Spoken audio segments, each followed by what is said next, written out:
obligation upon the servant? This question is very important because it opens up for us this question that mankind has been trying to answer, among them the intellectuals, among them the philosophers.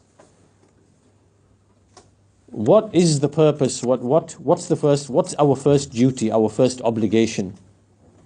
Inshallah, we're going to discuss some of these issues. So the answer of the Shaykh is that he says, أول ما يجب على العباد معرفة الأمر الذي خلقهم الله له وأخذ عليهم الميثاق به. He said the first of what is obligatory upon the servants is to have knowledge of the affair for which Allah created them. Right? So what is the first obligation? To have knowledge of the affair for which Allah created them. وَأَخَذَ عَلَيْهِمُ الْمِيثَاقِ, and for which He took a covenant from them. وَأَرْسَلَ بِهِ رُسُلَهُ إِلَيْهِمْ, and for which He sent His messengers to them. وَأَنزَلَ بِهِ كُتُبَهُ عَلَيْهِمْ, and for which He sent His books to them. وَلِأَجْلِهِ خُلِقَتِ الدُّنْيَا وَالْآخِرَةِ وَالْجَنَّةِ وَالنَّارِ, and for which He created the world and the hereafter. So He created the world and the hereafter for this affair, and He created paradise and hellfire for this affair. وَبِهِ حَقَّةِ الْحَاقَةِ, and for this purpose, meaning the purpose, this obligation, around this obligation, for that is al-haqa going to be established, وَوَقَعَتِ الْوَاقِعَةِ, and the waqi'ah is going to occur. These are two references to the Day of Judgment, right? Al-haqa and al-waqi'ah. There are two chapters in the Quran, Al-Haqa, chapter 69, surah 69, and Al-Waqi'ah, chapter 56. And these are names of the Day of Judgment, Al-Haqa, Al-Waqi'ah. So he says, so all of this, Allah creating the heaven, the heaven and the earth, the world and the hereafter, paradise, hellfire, the establishment of the hour, all of this centers around, will be around the affair for which Allah created them, which is their obligation. Then he says, وَفِي شَأْنِهِ, and regarding this affair, the first obligation, تُنْسَبُ الْمَوَازِينَ, the scales of measurement will be set up. وَتَطَايُرُ الصُّحُفِ, and the scrolls of the deeds will be given and distributed. وَفِيهِ تَكُونُ الشَّقَاوَةِ وَالسَّعَادَةِ, and with respect to it, meaning this issue, will be either wretchedness or happiness. Meaning there will be wretched people, there will be happy people. وَعَلَى حَسَبِهِ تُقْسَمُ الْأَنْوَارِ, and in accordance with it, the lights will be distributed. The light, what light is he speaking of? He mentions the verse in the Quran in Surah Nur, chapter 24, verse number 40. وَمَنْ لَمْ يَجْعَلِ اللَّهُ لَهُ نُورًا فَمَا لَهُ مِن نُور. For whomsoever Allah does not make any light, there will not be any light. So in other words, this affair, this knowledge of what's the purpose for which we have been created, to have knowledge of that, which is the first obligation, this is what entails light. And this light will be distributed on the Day of Judgment. In this world, the light is like conceptual, meaning the light of guidance, the light of truth. But in the hereafter, this light will turn into actual, real light. It will be transformed into actual, real light. So you will have light on the Day of Judgment in accordance with the guidance that you had. Right? Obviously, that all starts with knowing, so what is the first obligation? What is the first obligation then? So we're going to read through some, first of all, so that's Shaykh Al-Hafidh Al-Hakami's answer to the first question. And so Shaykh Ibn Uthaymeen rahimahullah, he says, أول واجب على الخلق هو أول ما يدعى الخلق إليه. The very first obligation upon the creation is the very first thing which the creation has been invited to. Right? What is the first obligation upon the whole of mankind? It is the very first thing that the creation was invited to. وَقَدْ بَيَّنَهُ النَّبِي صلى الله عليه وسلم لمعاذ بن جبل رضي الله عنه حين بعثه لليمن. And this has been explained by the Prophet sallallahu alaihi wasallam to Mu'adh bin Jabal, one of the great companions, one of the great scholars, when he sent him to Yemen, and he said to Mu'adh, إِنَّكَ تَأْتِي قَوْمًا مِنْ أَهْلِ الْكِتَابِ فَلْيَكُنْ أَوَّلَ مَا تَدْعُوهُمْ إِلَيْهِ شَهَادَةُ أَنْ لَا إِلَهَ إِلَّا اللَّهِ وَأَنَّ مُحَمَّدًا رَسُولُ اللَّهِ. He said to him, you are going to a people of the book. So let the first thing that you call them to be the testimony, the testification that none has the right to be worshipped except Allah, and that Muhammad is the messenger of Allah. Right? So this makes it very clear. فَهَذَا أَوَّلُ وَاجِبٍ عَلَى الْعِبَادِ. This is the first obligation upon the servant. أن يوحدوا الله عز وجل, that they single out Allah عز وجل in worship, وأن يشهدوا لرسوله صلى الله عليه وسلم بالرسالة, and that they testify that Muhammad صلى الله عليه وسلم was sent with the message. This is the first obligation. وبتوحيد الله عز وجل والشهادة لرسوله صلى الله عليه وسلم يتحقق الإخلاص والمتابعة اللذان هما شرط لقبول كل عبادة.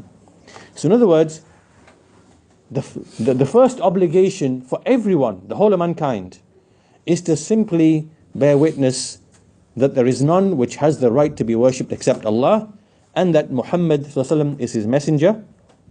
And so once you have these two, one is ikhlas, one is sincerity, one is tawhid, that you single out Allah in worship.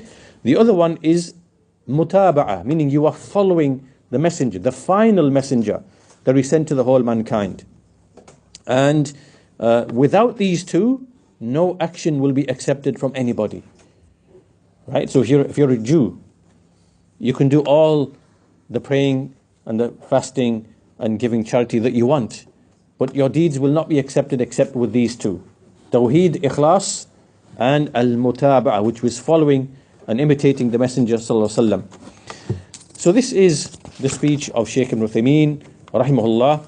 And as you can see, there's an issue now that we have to discuss, which is, in fact, we'll go through what Shaykh Ahmed Al-Najmi rahimahullah. So remember, Shaykh Ahmed Al-Najmi rahimahullah is the peer and the fellow student, with Shaykh Al-Hafidh Al-Hakami. And so he, rahimahullah, he begins by saying, he says, perhaps a person will reflect, ربما فكر الإنسان ما الهدف من خلق هذه الخليقة. Maybe a person will reflect and think, what's the purpose behind this creation? And what's the objective behind it?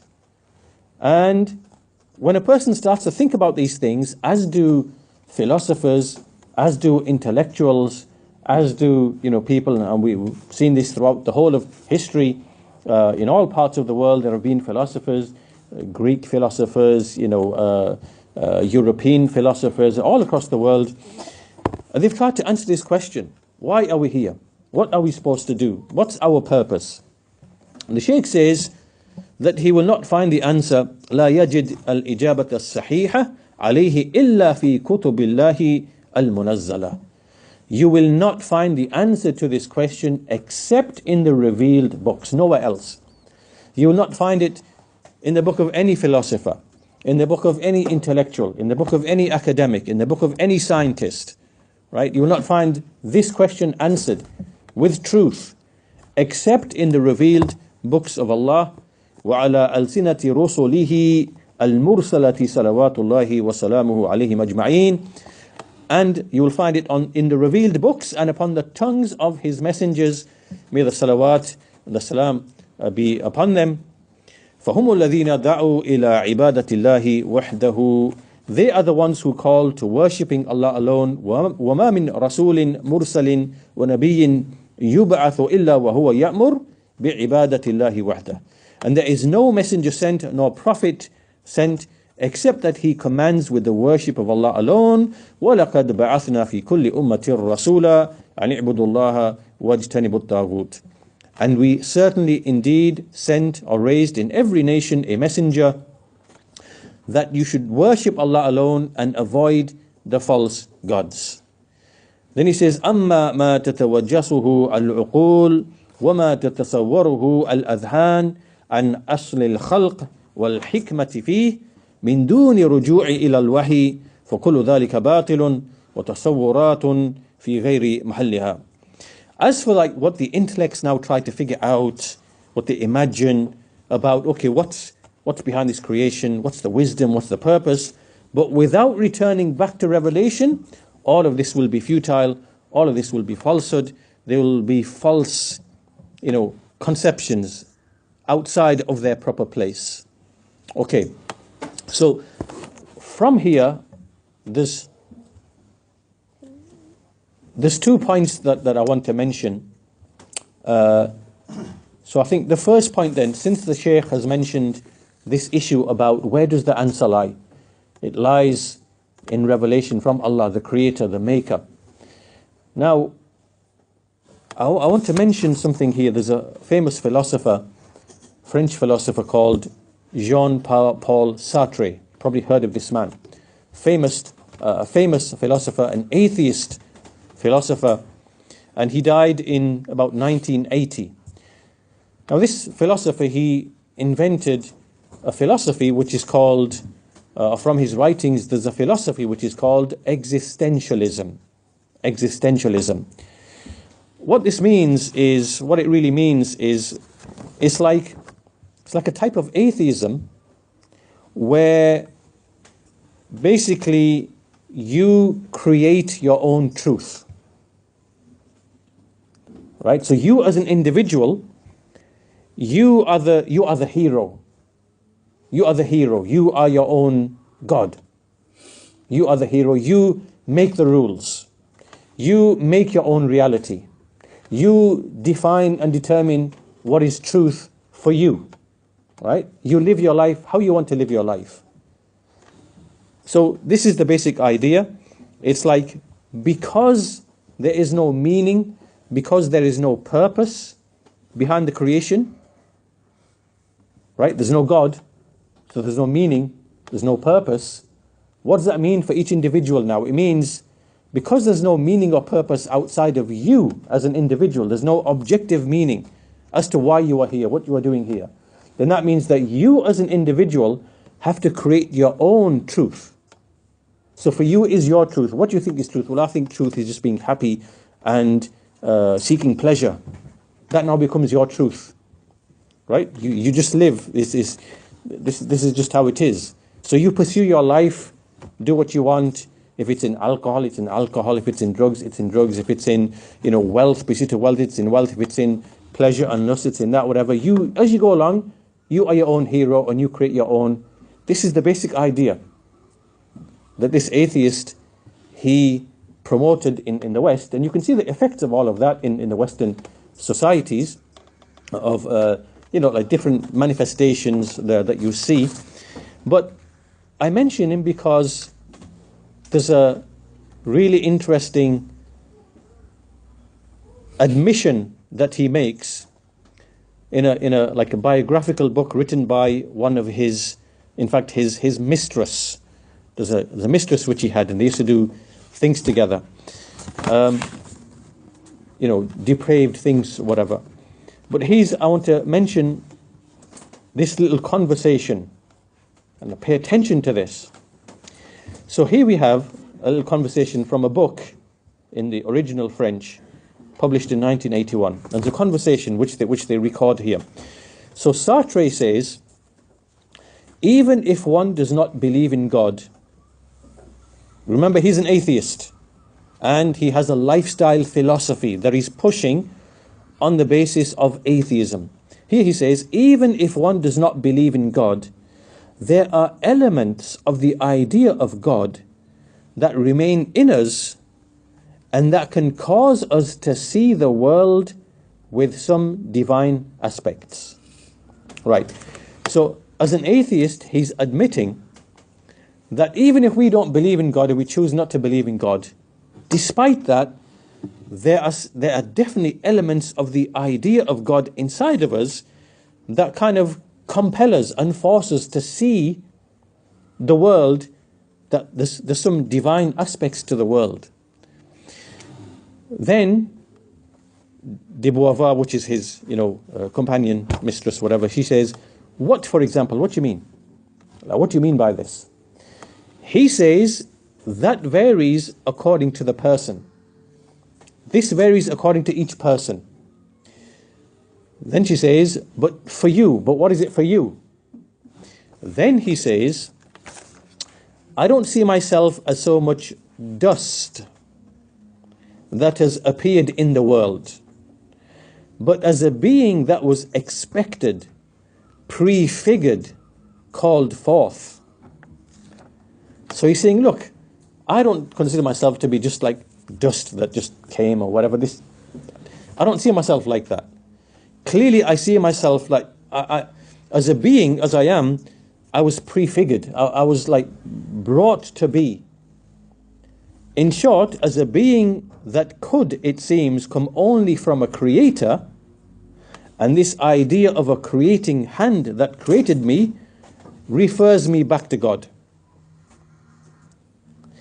Naturally, this is not a clear, exact idea that I set in motion every time I think of myself, right? So meaning that there's a vague idea in the back of my mind that when I see, I can only think of myself as a being that came with a prior, like I was configured to be, and this traces me back to God. And that idea is definitely there. It's there, somewhere there.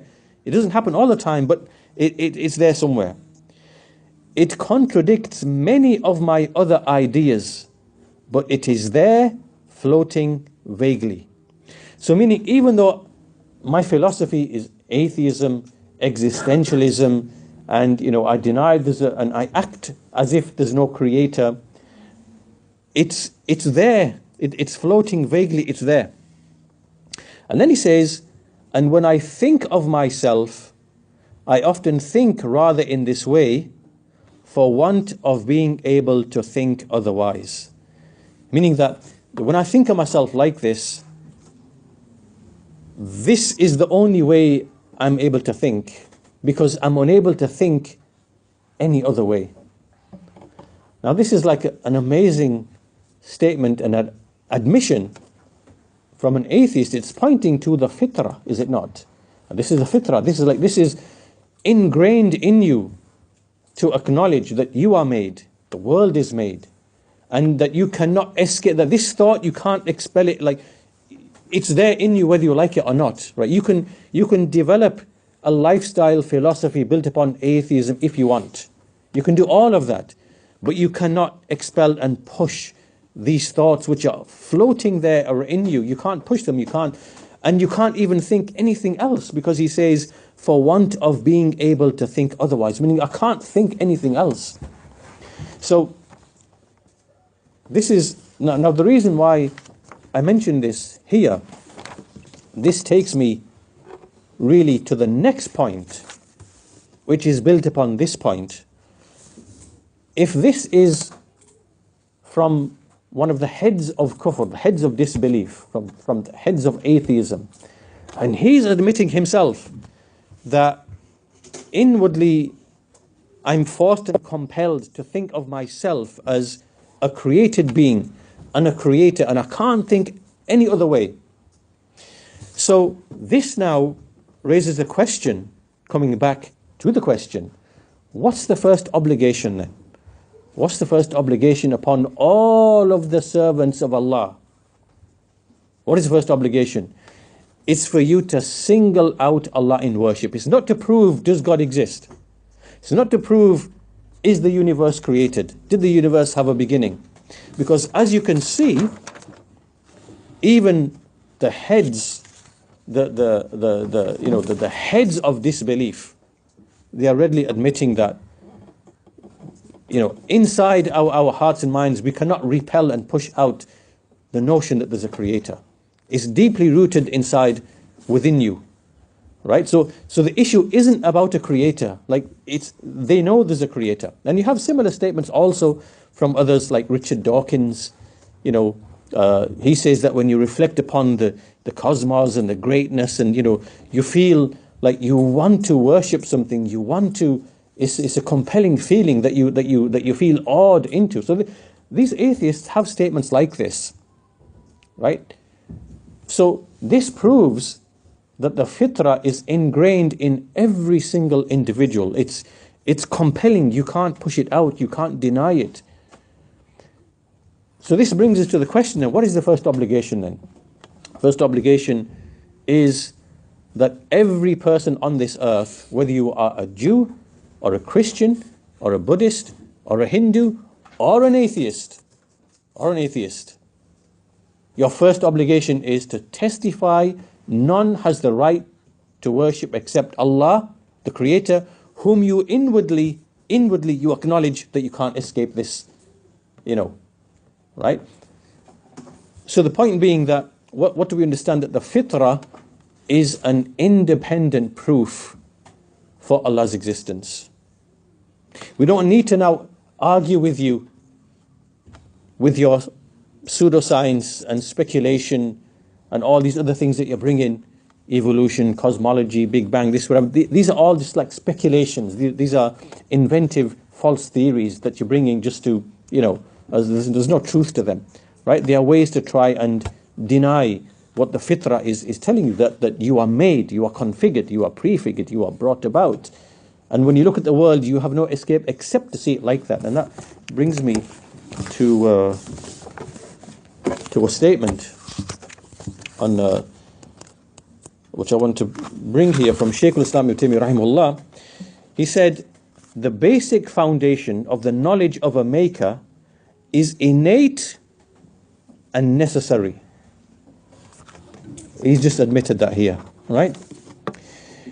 It is more deeply rooted in the souls than elementary knowledge of math, such as I was saying, 1 is half of 2, right? So 1 is half of 2, we all know that. 1 is half of 2. But the maker is more deeply rooted than our knowledge that 1 is half of 2. And such as I was saying, 1 is half of 2, and elementary knowledge of natural reality, such as I was saying that a body cannot be in 2 places at the same time, right? So we know that a body can't be in 2 places at the same time, right? That's elementary truth. But the knowledge of Allah in the fitrah is even more greatly ingrained than these elementary truths. And then we have another scholar, a scholar of the language, Al-Raghib Al-Asfahani. He's a linguistic scholar of the language, and he has a book called Al-Dhari'ah ila Makarim al-Shari'ah, in which he mentions that he says that a generalized knowledge of a maker is firmly rooted in the soul. Like a generalized knowledge is firmly rooted in the soul, and it is the knowledge of every person that he is made, that he is produced, right? So what did Sartre say? He said that I don't see myself as so much dust that's just appeared in the world, but as a being that was expected, prefigured, called forth. Right? So Allahu Akbar, this is like you're just confirming for us what our scholars are saying and what the Quran says, that belief in Allah and His existence in a creator is deeply rooted in the soul of every person. Now obviously that then is denied for various reasons, for arrogance, because you don't want to worship, you don't want to have a law, you don't want to have your actions restrained, you don't want to have, you pursue wealth, you pursue status, whatever it might be. People have reasons why they don't act upon the fitra and accept a message that is the fitra, which is Islam. Now the reason why we discuss this first is to move to the second issue. Well, okay then, what is our methodology? What do we begin with? What's the first obligation that we call people to? Do we now start saying, right, the first obligation is to prove Allah exists? Let's make a rational proof to show that Allah exists. Let's find philosophical proofs to prove Allah exists to the atheists. Is that where we begin? This is a question which arises, which is why the scholars have discussed what is the first obligation. The reason for this is because among the Muslims, there were those like the Jahmiyyah, the Mu'tazila, the Ash'aris, the Maturidis. They all made a mistake in this fundamental question, right? So some of them said the first obligation is we have to now start investigating and finding rational proofs to prove God exists. And the way we do that is to prove that the universe began. So how do we prove that the universe began? So then, to prove the universe began, they bring all of these speculative philosophical proofs where they rely upon the language, philosophy of the Greek philosophers and things like that, and they got themselves into a huge mess. They made a huge mess. You made a huge mess over something which is so simple. It's the fitra, which no one kind of really denies until not even the heads of disbelief, they don't even deny this. Right? So this leads us to the question, what is the first obligation? And I have here numerous statements from the people of knowledge regarding the first obligation. What is the first obligation? You saw it clearly from the speech of Shaykh Ibn Uthaymeen. The first obligation is the shahadatan. Upon everyone, every person on this earth, no matter who he is, his first obligation is to say, I testify that none has the right to be worshipped except Allah, who is deeply ingrained in the fitra, and I testify that Muhammad ﷺ is the final messenger, that he brought the Quran, he brought Islam, he brought the final message, and then to worship Allah. To worship Allah. And there are some statements here. Inshallah, what we'll do is we'll end here and we'll continue these statements in the next lesson, inshallah ta'ala. But I want you to connect these 2 points. The point that we are making is, what is the first obligation? Well, it's simply to worship Allah, to single Him out in worship. And this is an issue of methodology. How do we call to Allah? Many groups went astray, the Ahlul Kalam, the Mutakallimun, and they made a mistake in this very basic thing right here. They began to say, no, we've got to prove Allah exists, and we can only do that if we prove the universe began. And they went into like long-winded philosophical proofs and got into a big mess, and they never proved the universe began. They proved the arguments were so weak and flawed that it could prove the opposite. And then they began to say, well, the first obligation is you have to start neutrally. You can't use the Quran, you can't use any argument, and you have to start from like a clean slate and say Allah doesn't exist. How do I now convince myself that Allah exists? So in other words, some of them went and said, well, you have to begin as a doubter. You begin as someone who has shak. So let me start as a doubter in Allah's existence. So I'm going to start with this premise. Now I've got to prove Allah exists. Like it's as if you are almost promoting like kufr, because shak in Allah's existence, let alone His right to be worshipped, is kufr, is disbelief. So it's as if they are saying, let's start upon disbelief and work our way into belief. by proving Allah exists. Well, you don't need to do that because it's in the fitra, it's ingrained in the fitra. It's fitri, it's daruri, meaning that it's innate, it's original, it's absolutely, you can't escape it, it's necessary. You even see this atheist admitting that I can't think of any other thing. Right? So inshallah, we're going to take this point up in the next lesson. What is the first obligation? It is Tawhid and calling to Tawhid. And we're going to highlight the error of the mutakallimun, the people of kalam, the people of speculation, philosophy, and some statements here that prove this, inshallah ta'ala. And after that, we can move on to the second question, inshallah, after we completed the rest of Sheikh Ahmed al-Najmi's commentary. But with that, we'll end our first lesson there. Walhamdulillahi Rabbil Alameen. Wa sallallahu ala nabina Muhammad wa ala alihi wa sahbihi ajma'in.